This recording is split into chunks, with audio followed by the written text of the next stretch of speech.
Oromoon disaayidaa godhu. Oromoon hiree murteeffannaa isaa haa murteessu.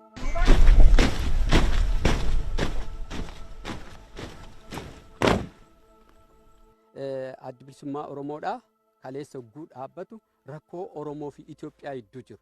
Rakkoo koloniiti. Rakkoo ganna 150 afaan qawweetiin qawweedhaan ijaaraman. Qawweedhaan ijaaramanii qawwee sanaan kan biyya san tiksan qawwee sanaan kan Oromoo sodaachisanii ganna agasku bitaa turanidha jechuudha. Kanaaf nuti ka qabsoofnuuf Oromiyaa guutuutti bilisa baasuudhaan ummati kenna. Oromoon irreedhaan achi jalatti cabe bilisa ta'ee akka inni hiree isaa murteeffatu godhu. Kanaaf akka adda bilisummaa Oromootitti nuti ganna 48 ol wareegama kan itti baafne Oromoo qofaaf osoo hin taane warreen sabaa sablammoota dhibiidhaa akka Oromootitti cunqurfaman biyya san keessatti jiran sun cufti carraa Oromoodhaa kana akka argatanii fi gabrummaa jalaa ba'anii nasii beekaa jalaa ba'ee waa'ee isaa akka inni murteeffatuu fi egeree isaatis egeree biyya Itoophiyaattis akka murteessuuf jechuudha. Kan boodat gargaar. Awwee buut.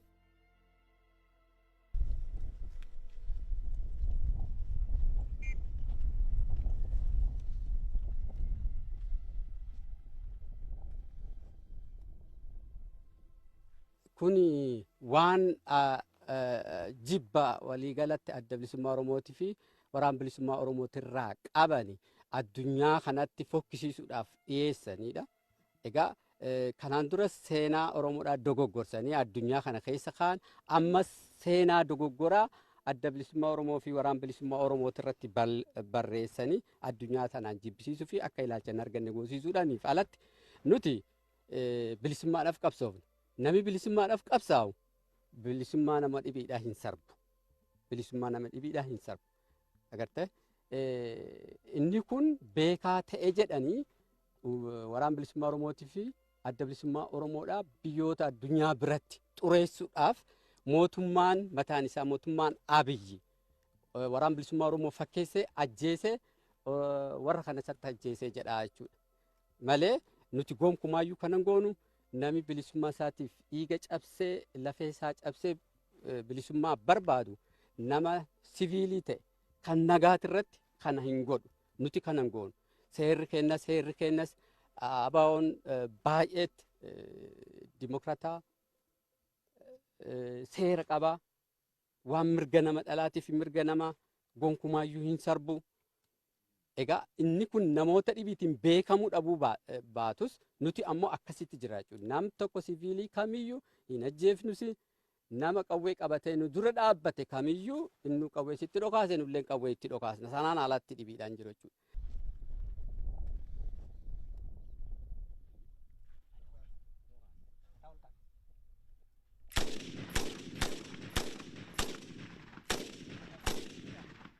Nuti akkaataa itti biyyattii tana yookaan mootummaa kana ittiin lollu siistama mataa keenyaa qabna. Isa kana keessatti Oromiyaa bal'oo tana keessatti waraana bal'inaan ijaaruudhaan akka sanaatitti loluudha. Enzan xumura irratti Finfinnee qabachuudha. So kan godhaa jirrus kana. Naannoo Finfinneedhaa guutumaa guututti kaabaan bahaan lixaan itti marsinee jirra jechuudha. Humna xixiqqaadhaan kukkunnee bakkoota adda addaati irratti kukkunnee boodarra immoo walumaa galatti qabatuudha siistamii nuti itti yaa'aa jirru kan. Sababi isaatis nuti riphee lolaadhaa nuti gargaarsa dhibiidhaan qabnu addunyaan nu gargaartu kan nu gargaarus uummata keenya ajjeefneet duuneet qawwee hidhannee qawwee isaan irraa baafneet sadarkaa kanatti hin dhufne jechuudha. Kanaaf akka kanatti deemnee boodarratti isteeppa sadaffaarratti guutumaa guututti Oromiyaa qabachuu kan jedhudha jechuudha. Egaa akkuma amma deemaa jiru kanatti yeroo murtaa'e keessatti akkamittiin bakka kanatti dhiyaannaa kan jedhu osoo wareegama guddaan hin bahin akkaatuma itti yaanee guutumaa guututti Oromiyaa itti dhuunfannu keessatti hojjetaa jirra. Kanas itti milkaa'aa jirra.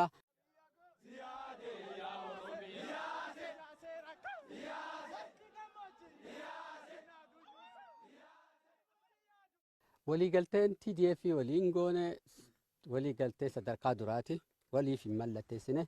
Ammaatti bakki itti walitti dhiyaannu firoontii keenya keessa kaaba Oromiyaati. Kaleessa akka turaniis turan nuti har'a impaayereetii tana kan bulchaa jiru PP'n ummata bakkoota jiran cufatti ijjeesaatii fi mana irratti gubaa qabeenya isaanii saamaa jira. Tigraay irratti illee the same sanuma dalagaa jiru. Oromiyaa irratti ganna sadii garuu kan hin mul'atin, kan dhoksaa, kan ukkaamame, kan addunyaan hin dhagayin, hin argin. TPLF addunyaan agarteefiiti. Garuu ka Oromiyaa keessatti ta'e ka TPLF sin dachaa 10 kan ta'u ganna sadii keessatti. Wal fakkaataa qabna. Kanaafuu isaan waliin qindeeffannee mootummaa abbaa irreedhaa kan mirga uummata sabaaf sablammoota biyyattiidhaa sarbee jiraatu kana waliin buusuudhaaf waliigaltee sadarkaa duraatti godhamee jira. Gara fuulduraattis egaa kana caalaa allaansii uumamuudhaaf isaan bira dabre warra akka Sidaamaa, warra akka Affaar, warreen akka Beenishaangul, Qimaant warroota kana waliinis qindoomina mootummaa kana buusuudhaan mirga uummata Oromootis ta'ee ummatoota sabaaf sablammoota akka kabajamu godhuuf waliin qindeeffatuudhaaf ni deemnaa jechuudha. Ammaatti waliigaltee sadarkaa duraa goone duraanitti kan itti aanutti ammoo akkasii iyyaan.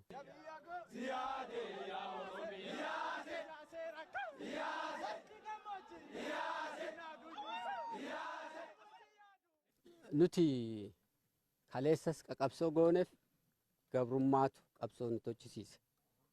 Ummati Oromoodhaaf fedhee mootummaa Itoophiyaa jalatti Itoophiyaa jedhee hin bulle irreedhaan bulame. Mirgi ummata Oromoodhaa haa kabajamudha.